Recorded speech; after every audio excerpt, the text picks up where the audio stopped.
அப்ப மாணவர்களுக்கு எங்க சார் கடினமாக இருக்க போது? ஜிகே அப்படின்னு சொல்லக்கூடிய பொது அறிவுத்தாள் தான் என்னது கடுமையாக இருக்க போது. ஏன்னா இதுல இருந்தும் 100 கேள்விகள் வரப்போகுது. அப்ப இதுல 70 கேள்விகளுக்கு நம்ம சரியாக பதில் சொல்லணும் அப்படின்னா எந்த தலைப்பை நம்ம முக்கியமாக படிக்கணும், அந்த டாப் ப்ரியாரிட்டி தெரியணும். 200 கேள்விக்கான டாப் ப்ரியாரிட்டி உங்களுக்கு தெரிஞ்சிருக்கும் இந்த நிமிடம் வரைக்கும். ஆனா 100 கேள்வியில எப்படி சார் ப்ரியாரிட்டி கொடுக்கிறது அப்படிங்கிறது தெரிஞ்சிருக்கணும். ரைட்டா? 100 கேள்விகளுக்கு 70 கேள்வி அப்படிங்கிறது நம்மளுடைய டார்கெட்.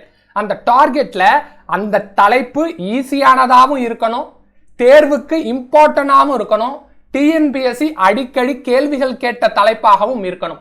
இந்த மாதிரி தலைப்புகளை நம்ம தேர்ந்து எடுத்துட்டோம் அப்படின்னா நம்ம வெற்றி பெறுவதற்கு நமக்கு கூடுதலான வாய்ப்பு இருக்கு அப்படிங்கிறத தெரிஞ்சுக்கலாம். Right sir. அடுத்து டிஸ்ட்ரிபியூஷன் ஆஃப் த கொஸ்டின்ல உங்களுக்கு ஒரு தகவலை சொல்லிக்கிறேன். நம்மளுக்கு யூனிட் 1 பொறுத்த வரைக்கும் 20 கேள்விகள் அப்படின்னு தெரியும். இந்த 20 கேள்விகள்ல ஹிஸ்டரியில மட்டுமே 20 கேள்விகளும் வருமா? இல்ல, நமக்கு யூனிட் 1 பொறுத்த வரைக்கும் 2 சப்ஜெக்டாக பிரிஞ்சிருக்கு. அப்ப ஒரு 10 கேள்வி மாடர்ன் ஹிஸ்டரியிலேருந்து வரும், இன்னொரு 10 கேள்வி தமிழ் சொசைட்டிலேருந்து வரும். என்ன சார் இதுல மாணவர்கள் தெரிஞ்சிக்க வேண்டியது அப்படின்னா 4 டாபிக் நீங்க படிச்சா போதும் உங்களால 10 கேள்விக்கு பதில் சொல்ல முடியும் யூனிட் 1ல இருக்கக்கூடிய மாடர்ன் ஹிஸ்டரியிலேருந்து. அடுத்து இருக்கக்கூடிய 4 டாபிக் நீங்க படிச்சால் மட்டுமே போதும் தமிழ் சொசைட்டில இருக்கக்கூடிய 10 கேள்விகளுக்கு உங்களால பதில் சொல்ல முடியும். ரைட்டா? இதே மாதிரி ஒவ்வொரு யூனிட்லயும் நமக்கு டிஎன்பிஎஸ்சி என்ன கொடுத்திருக்காங்கன்னா 2 பகுதிகளை கொடுத்திருக்காங்க. அந்த 2 பகுதிகள் நான் இங்க மீன் பண்றது தனித்தனி சப்ஜெக்ட். இந்த ஸ்லைட் மூலமா உங்களுக்கு நான் என்ன சொல்லிக்கிறேன், என்ன ரெஃபரன்ஸை நீங்க பார்க்கணும் அப்படிங்கிறதையும் உங்களுக்கு மார்க் பண்ணி காட்டுறேன். 11 தலைப்புகள் இருக்கா சயின்ஸ் அண்ட் டெக்னாலஜியை பொறுத்த வரைக்கும்? ஜியோகிராஃபியை பொறுத்த வரைக்கும் எத்தனை தலைப்புகள் இருக்கு? 11 தலைப்புகள் இருக்கா? Right sir. இப்போ நீங்க முதல்ல எதை சார் படிப்பீங்க? முதல்ல எதை படிப்பீங்க? ஹிஸ்டரியை படிப்பீங்களா? உங்களுக்கு ஆப்ஷன் கொடுத்தேன். ஆப்ஷன் 1 ஹிஸ்டரியை படிப்பீங்களா, இல்ல சயின்ஸ் அண்ட் டெக்கை படிப்பீங்களா, இல்ல ஜியோகிராஃபியை படிப்பீங்களா? ரைட்டா? பெரும்பாலான மாணவர்கள் எதை தான் படிப்பாங்க அப்படின்னா 1 தான் படிப்பாங்க. ஹிஸ்டரியை எடுத்து முதல்ல படிப்பாங்க, ஏன்னா அதுல இருந்து அதிக கேள்விகள் வருது. அடுத்து இருக்கக்கூடிய சேலஞ்ச் என்ன சார்? சயின்ஸ் அண்ட் டெக்னாலஜியை பொறுத்த வரைக்கும் 11 டாபிக் நீங்க படிச்சீங்கன்னா நமக்கு 8 கேள்விகளுக்கு தான் பதில் சொல்ல முடியும். ஜியோகிராஃபின்னு நீங்க எடுத்துக்கிட்டாலும் 11 தலைப்புகள் படிச்சா நம்மளால 8 கேள்விகளுக்கு தான் பதில் சொல்ல முடியும். அப்படின்னா இது ரெண்டுமே ஈக்குவலா இருக்கு. இப்ப நீங்க எதுல சார் கையை எடுத்து வைக்கணும், இல்ல எந்த தலைப்புகளை எடுத்து நீங்க படிக்கணும் அப்படின்னா ஜியோகிராஃபியை எடுத்து படிக்கணும். ஏன்னா நம்ம சயின்ஸ் அண்ட் டெக்னாலஜில அவ்வளவு ஸ்ட்ராங்கா இருக்க மாட்டோம்.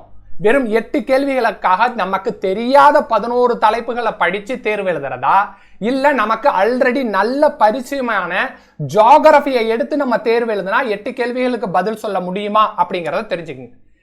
இது 22,000 மாணவர்களுக்கும் நான் சொல்லக்கூடிய அறிவுரையாக எடுத்துக்கலாம். யூனிட் 1, 2, 3, 4, 5 இப்படின்னு நமக்கு யூனிட்டை லிஸ்ட் பண்ணி கொடுத்துருக்காங்க. ஆனா நம்ம என்ன ஆர்டர்ல சார் படிக்கணும்? Unit 2, unit 1, unit 5, unit 3, unit 4 அப்படிங்கிற ஆர்டர்ல நம்ம படித்தால் மட்டுமே தான் நான் முன்னாடியே உங்களுக்கு என்ன சொல்லியிருக்கேன், டாப் ப்ரியாரிட்டி கவர் பண்ணணும், ஈஸியான டாபிக்காகவும் இருக்கணும், தேர்வுக்கு முக்கியமானதாகவும் இருக்கணும், டிஎன்பிஎஸ்சி அடிக்கடி கேள்விகள் கேட்டதாகவும் இருக்கணும். அப்படின்னா 170 அந்த மதிப்பெண்ணை நம்ம எடுக்கிறதுக்கு ஜிகே யூனிட்டை இந்த ஆர்டர்ல நம்ம அரேஞ்ச் பண்ணியிருக்கணும் சார். சரி சார், நம்ம டெஸ்ட்ல என்ன சார் பண்ணியிருக்கோம்? 29 தேர்வுகள் நம்ம எழுத போறோம் நமக்கு தெரியும். ஆனா நம்ம என்னப்படி ஆர்டர் பண்ணியிருக்கோம்?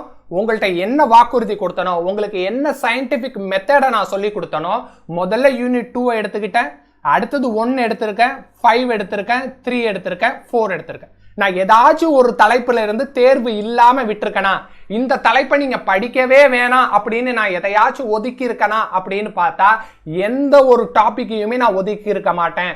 ஏன்னா டிஎன்பிஎஸ்சி என்ன சொல்லிட்டாங்க, எல்லா தலைப்பில இருந்துமே நமக்கு கேள்விகள் வரப்போகுதுன்னு சொல்லிட்டாங்க.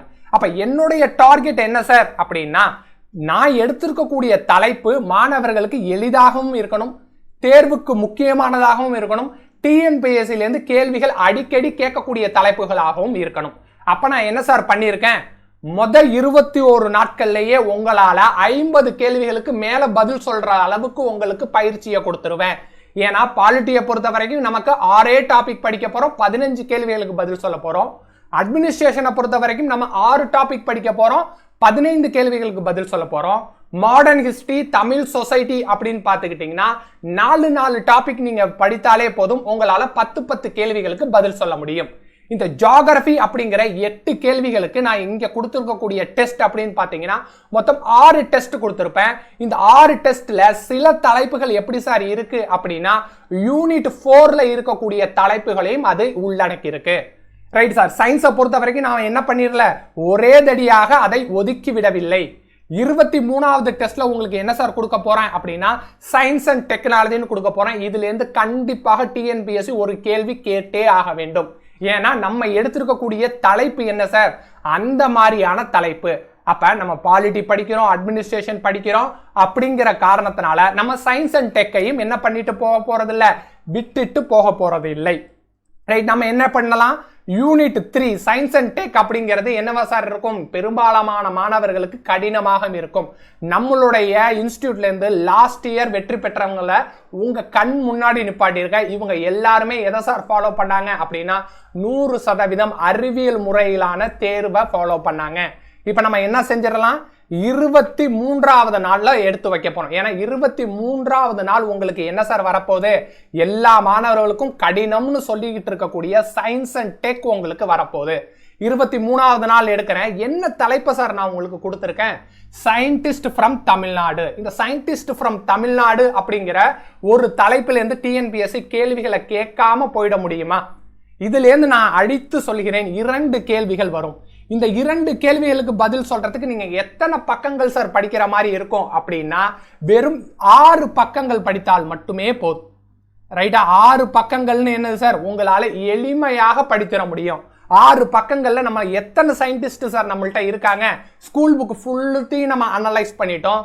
ஸ்கூல் புக்ல இருக்கக்கூடிய அனைத்து சயின்டிஸ்டையும் உங்களுக்கு தொகுத்தும் கொடுத்துட்டோம். அந்த சயின்டிஸ்டோட நம்பர் வெறும் 15 சயின்டிஸ்ட். 15 சயின்டிஸ்ட படிக்க போறீங்க, அதற்கு ஒரு டெஸ்ட் எழுத போறீங்க. அந்த டெஸ்ட்டை எழுதி முடிச்சுட்டா உங்களுக்கு 2 கேள்வி உறுதி.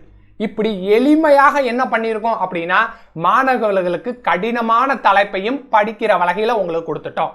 சரி சார், அடுத்து என்ன பண்ண போறோம், சயின்ஸ், கம்ப்யூட்டர் சயின்ஸ் அப்படிங்கிறதுல இருந்து நமக்கு 7 கேள்விகள் கேட்க போறாங்க சார். அந்த 7 கேள்விகளும் எப்படி இருக்கும், எளிமையானதா இருக்கும். வேர்டு ப்ராசஸர் அப்படிங்கிற கேள்வியாக இருக்கட்டும், இமெயில் அப்படிங்கிறதா இருக்கட்டும், இதெல்லாம் ஒரு வாட்டி நீங்க படிச்சிட்டீங்கன்னா போதும், உங்களால கண்டிப்பாக பதில் சொல்ல முடியும். ஆனா இதை படிக்கிறதுக்கான மெட்டீரியல் தான் ஸ்டூடெண்ட்ஸ் கிட்ட இருக்காது.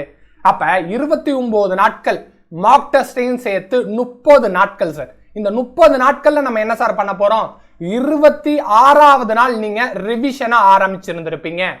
26 என்ன ஆயிருக்கு, ரிவிஷன்ல நீங்க 2வது நாட்டை எடுத்து வச்சிட்டீங்க. நான் முன்னாடியே என்ன சொல்லியிருக்கேன், 24 நாட்கள்ல நீங்க கிராமரை முடிச்சிடலாம். அதே 24 நாட்கள்ல நீங்க மேக்ஸையும் முடிச்சிடலாம். அப்ப இந்த பக்கம் ஜிஎஸ் படிச்சுக்கிட்டு இருக்க போறீங்க, இந்த பக்கம் என்ன பண்ண போறீங்க, முதல் 6 நாட்களுக்கு உரிய கிராமரையும் முதல் 6 நாட்களுக்கு உள்ள மேக்ஸையும் நீங்க ரிவிஷன் பண்ணி பார்க்க போறீங்க. இப்படி நீங்க ரிவிஷன் பண்ணும் போது உங்களுக்கு என்ன சார் தெரிஞ்சிடும், என்னால 170 கேள்விகளுக்கு மேல சரியாக பதில் சொல்ல முடியும்.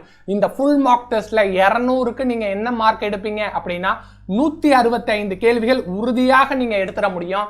இதுல பிளஸ் என்ன பண்ணிக்கலாம், 10 கேள்விகள் உங்களுடைய மனதை இன்னும் ஒருமுகப்படுத்தி படிச்சீங்கன்னா எக்ஸ்ட்ரா 10 கேள்விகள் பதில் சொல்லுவதற்கு கூட உங்களால முடியும் அப்படிங்கறத சொல்லியிருக்கேன்.